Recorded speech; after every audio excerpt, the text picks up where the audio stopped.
guys hear me okay? It's good? All right. So how's everyone doing today? Good? Excellent. All right, so I always like to start off my presentations with a horrible vegan joke. So who here knows why the tofu crossed the road? To prove it wasn't chicken. Thank you. So that's the only lame joke I'll tell today. Thank you. And actually that's a lie. There's another one later on in my presentation, but we'll get to that in a second. So again, my name is Michael Nielsen. I am the National Volunteer Coordinator with Mercy for Animals. And today I'm going to be talking about inspiring compassion and putting our ethics on the table. If you're not familiar with Mercy for Animals, we are a national nonprofit animal protection organization dedicated to preventing cruelty to farmed animals and promoting compassionate food choices and policies. So we do that in a number of ways, including undercover investigations into factory farms and slaughterhouses. We do advertising campaigns. We work with lawmakers and corporations to enact more animal-friendly laws and policies. And we do a ton of grassroots outreach all over the United States. So before we get going, let me just tell you a little bit about how Mercy for Animals was founded. We were founded in 1999 by this guy here, Nathan Runkle. He wasn't quite this young when he founded Mercy for Animals, but not too far off. He was only 15 at the time. So yeah, pretty amazing. And how Mercy for Animals got started was because of a cruelty case in rural Ohio, which is where Nathan grew up. There was a biology teacher there who also happened to own a hog farm. And a couple times a year, this biology teacher would bring in baby piglets from his hog farm to be dissected for his biology class. On one particular day, the baby piglets that he brought in, it turned out one of them was still alive. So one of the students, who also happened to work part-time on this teacher's hog farm, grabbed her by the hind legs and slammed her head first into the ground, trying to kill her. He did not succeed. She had a skull fracture. It was in horrible stress, just bleeding from the mouth. So some of the other students went and got another teacher that was known to be more sympathetic to farmed animals, and they had her brought to the vet and euthanized. So what they discovered when they tried to get the student in trouble for what seemed like blatant animal abuse is that blunt force trauma,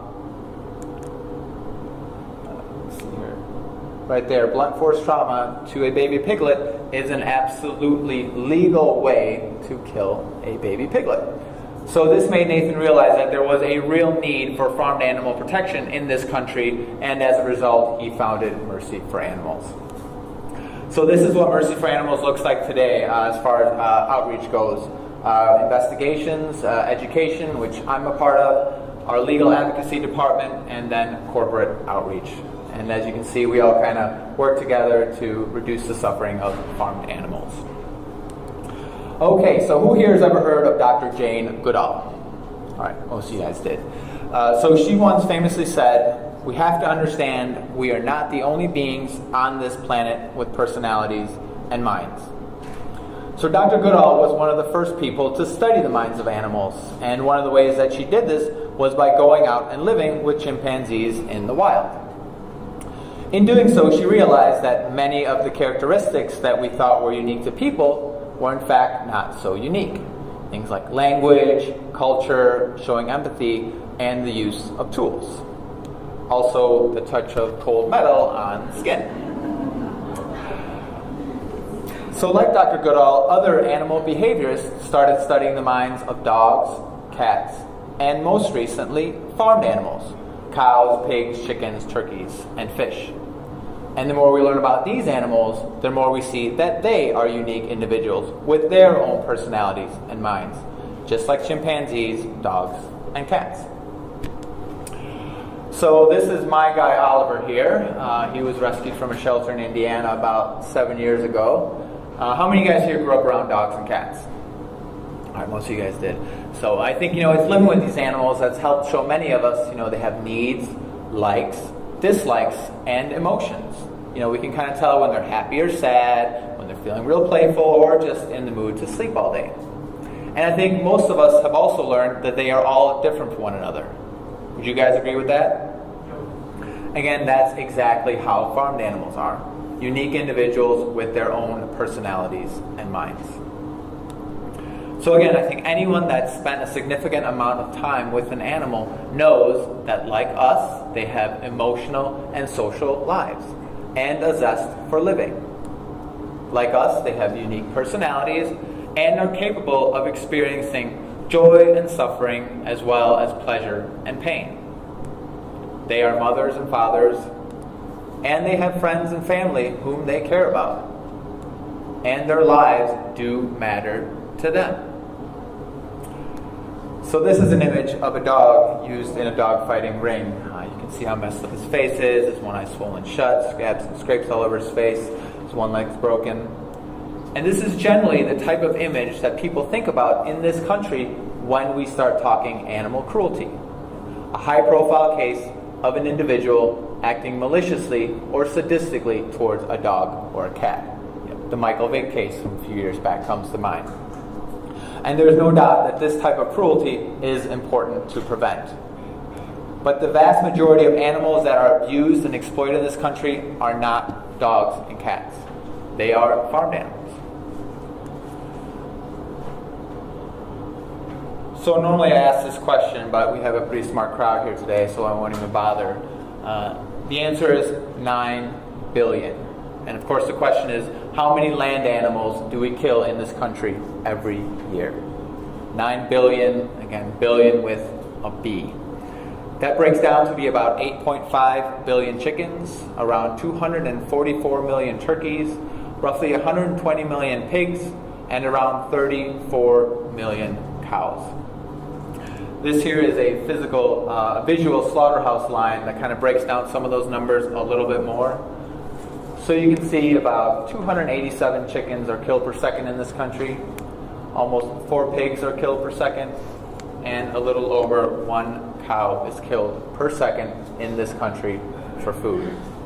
So in the short amount of time that we've had this slide up, over 6,000 animals have been killed for food. So, if you're like me, it's kind of hard to wrap your mind around something like this. I think, these numbers are pretty mind-boggling. I think a lot of us could sit here and watch this go by all day and not fully grasp the impact of what these numbers mean.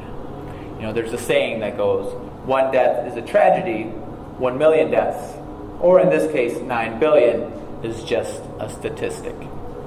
But what we have to remember is that every single one of these animals is a unique individual with their own needs, likes, dislikes, and emotions. And the story of their suffering is unique to them.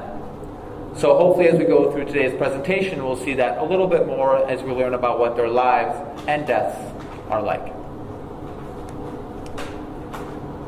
So, who are farmed animals? In this country, we actually speak in quite derogatory ways when referring to farmed animals. If you call somebody a chicken, you're probably implying that they are fearful. Or if you call somebody a pig, you are probably implying that they overindulge. But these terms rarely relate the truth about who these animals really are. Take chickens, for example. Researchers have found that chickens have over 30 unique calls or words that they use to communicate amongst each other. So they have calls for aerial predators and different calls for land predators. And they have a variety of different calls depending on what kind of food they find. It's also been shown that chickens can understand cause and effect behavior and then pass that information down from generation to generation. Chickens can also recognize the faces of up to 100 other chickens. So if you or I were to look at 100 chickens in a room, I'm sure their faces would look pretty much the same. But to chickens, their faces look as unique as each and every one of ours does to each other. Dr. Bernard Rollin from the University of Colorado said, "Contrary to what one may hear from the industry, chickens are complex behaviorally, do quite well in learning, show a rich social organization, and have a diverse repertoire of calls. Anyone who has kept barnyard chickens recognizes their significant differences in personality." Now, I volunteered at farm sanctuaries where they've had chickens. And I can absolutely say that this holds true. Some chickens are very social. They'll follow you around all day long, pecking at your feet, demanding that you keep feeding them grapes. And then other chickens are not very social at all, preferring to kind of keep to themselves and not really interact with anybody. So in this way, the personality differences of chickens are very much like that of dogs and cats, or you and I. Pigs have over 20 unique grunts and snorts that they use to communicate amongst each other. And they are actually considered some of the smartest beings on the earth.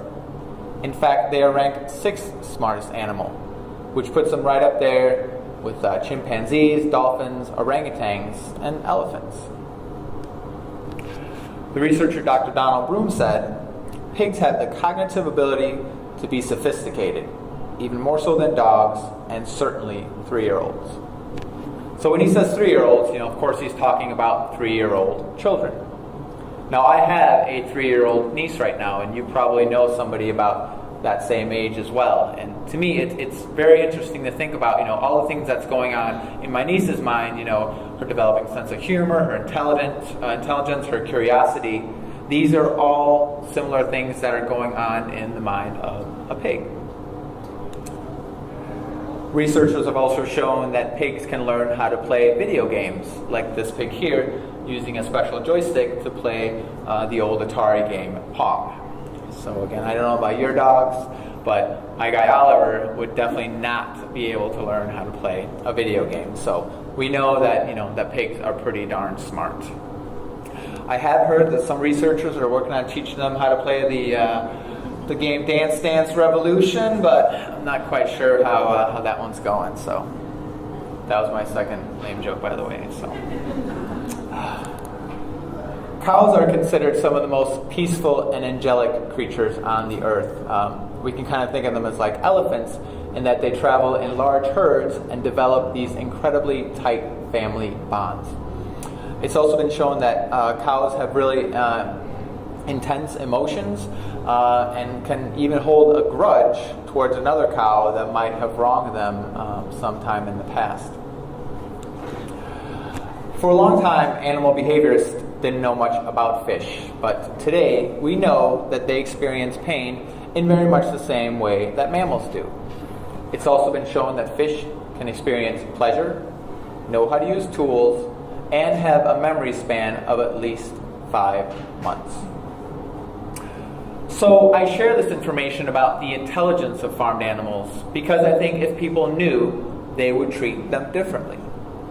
But at the end of the day, it really does not matter if pigs can learn how to play video games or if chickens can pass down information from generation to generation. What is important is, can they feel pain? Can they suffer? You guys might have seen this quote from the philosopher Jeremy Bentham somewhere along the way. He wrote, "The question is not, can they reason, nor can they talk, but can they suffer?" And today, we know for a fact that farmed animals experience pain in very much the same way that you and I do. They have a brain, they have a central nervous system, and they have nerve endings. So the real question that we have to ask ourselves as a civilized society is, can we justify the unnecessary suffering that these animals have to endure? This is a picture of a farm taken circa 1930, and this is what most farms looked like back in those days. You got the traditional barn, you got the animals fenced in the grassy area, kind of running around outside. And it is no accident that this is usually the same type of image that our minds conjure up today if we're asked to think about what a farm looks like. Go to any grocery store like Jewel or Dominic's, pick up an egg carton or a milk carton, and you will no doubt see the red barn, the green grass, and the animals frolicking around outside very happily. A lot of children's books are about farms as well. I'm sure you guys remember the song and book Old MacDonald Had a Farm. At a very young age, we are conditioned to believe that this is what a farm still looks like today and how it operates. And again, 60 or 70 years ago, this image certainly would hold true. But since that time, there has been an incredibly large shift away from these small family farms over to the huge corporate factory farms. Factory farms like this one here. So this is an egg-laying operation. You can't see them all, but there is about 11 or about 10 sheds there total. Each shed will house around 100,000 chickens. So that means on this factory farm alone, there's over 1 million egg-laying hens. So again, you might ask yourself, how did we get to this point? How did we get from the small family farms to this? And it started back around the 1940s when farmers started applying factory methods to the farms they worked on and to the living, breathing, thinking animals that they raised on those farms. So over time, cages became smaller and operations became more mechanized, up until today when these animals are nothing more than meat, milk, and egg-producing machinery. To illustrate that a little bit more, here's a quote from Hog Farm Management magazine, which is an industry magazine. So they write, "Forget the pig as an animal. Treat him just like a machine in a factory. Schedule treatments like you would lubrication, breeding season like the first step in an assembly line, and marketing like the delivery of finished goods." So this image here and this one here are pictures of a mother sow in a 2-foot wide gestation crate. This is a crate about the size of that table there.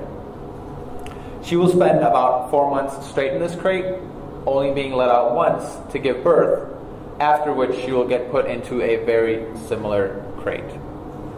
So this means she can't turn around and she can't lie down comfortably for nearly her entire life.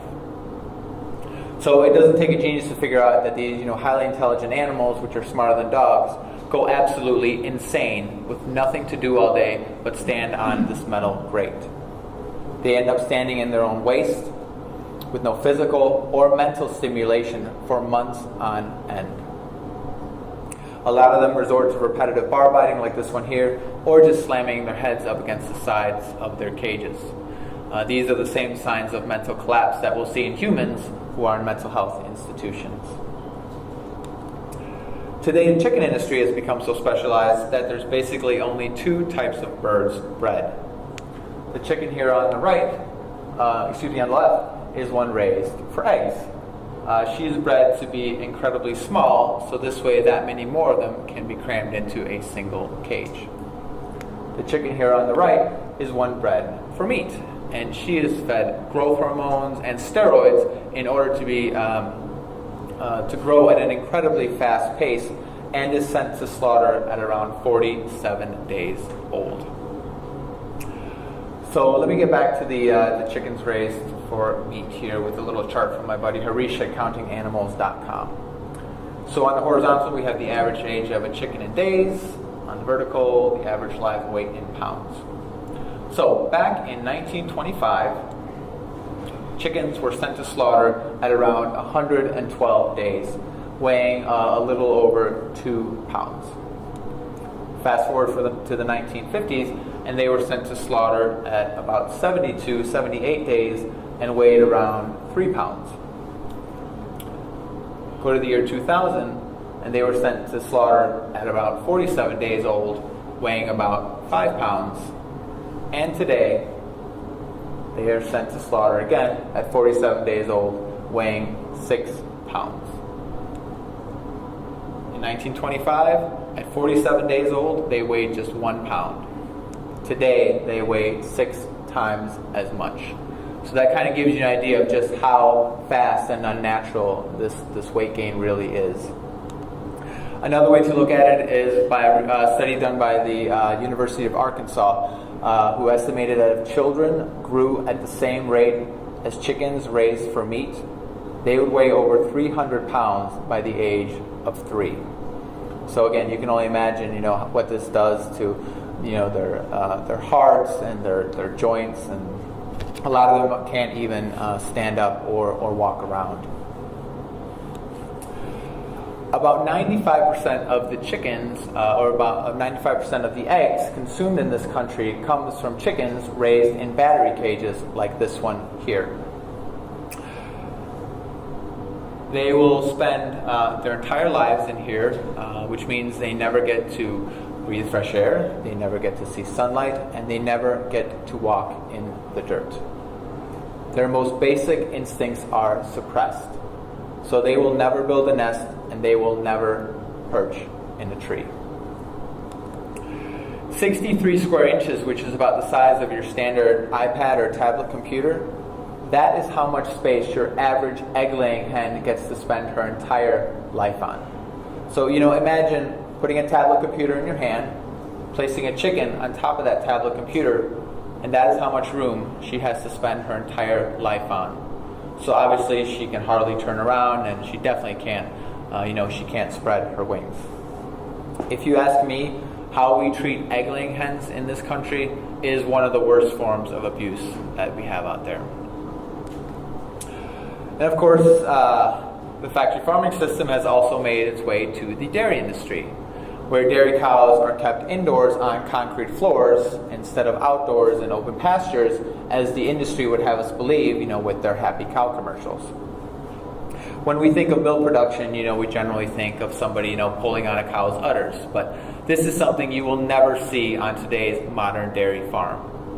Instead, cows are hooked up to these electronic milking machines several times a day, and they are artificially impregnated in order to be kept pregnant again and again and again in order to keep the milk flowing. A lot of people forget that the only reason a cow gives milk is if she's had a calf. And the only way that humans get that milk is if the calf's been taken away from her. So we think, of drinking milk as this kind of, very natural thing when it's actually anything but. So what I have up here on the screen now is what the average American knows about where their food comes from, which is basically nothing. And again, this is why Mercy for Animals does the work that we do in order to shine a spotlight on the plight of farmed animals. And one of the ways that we do this is through our undercover investigations. So I'm going to show you just 2 quick videos of some of our undercover footage work. And then we'll contrast them afterwards. So again, just 2 quick videos. I'll make sure the volume's okay here.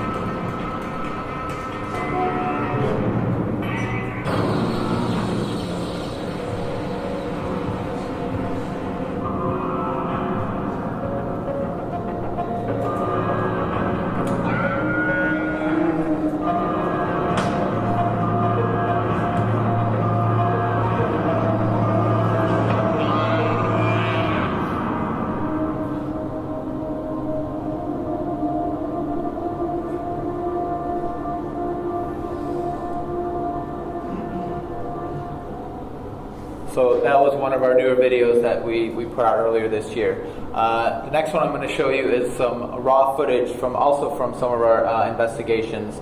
And again, this was standard practices. These are practices that were deemed illegal and that we've been working on getting prosecutions from.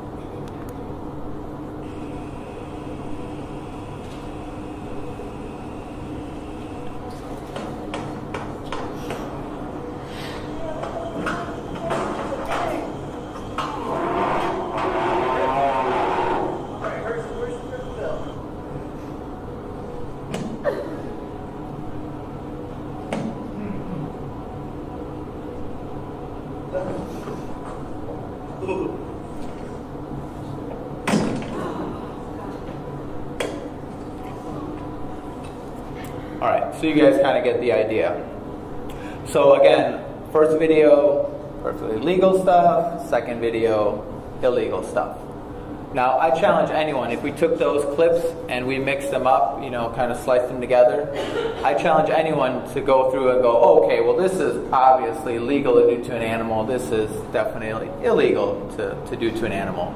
And I think that really shows, just how arbitrary these laws protecting farmed animals really are. And of course, if you did any of those things to a cat or a dog, and you are going to jail on animal cruelty charges immediately.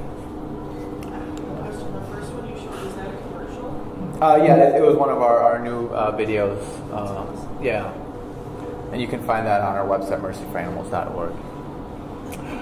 So one of the things we get asked about, when we do these presentations are the labels, like, cage-free, free-range, organic. A lot of people think, oh, these must be, better alternatives to the factory farming system. Richard Lobb of the National Chicken Council, so he kind of works for the factory farming industry, said, if you go to a free-range farm and expect to see a bunch of chickens galloping around in pastures, you're kidding yourself. So what a lot of consumers don't realize is that these terms are really industry terms with little and sometimes no real regulation behind them, kind of designed to make consumers feel better about buying a product that's still pretty darn awful. If you take cage-free, for example, egg-laying hens on cage-free facilities are still kept in these huge windowless sheds the length of football fields. The females are still debeaked, and the males are still ground up alive because they still don't have any use for the industry. The only difference is that they are not kept in these tiny battery cages.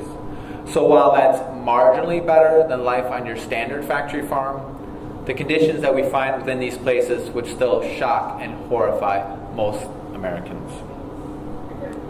Sure.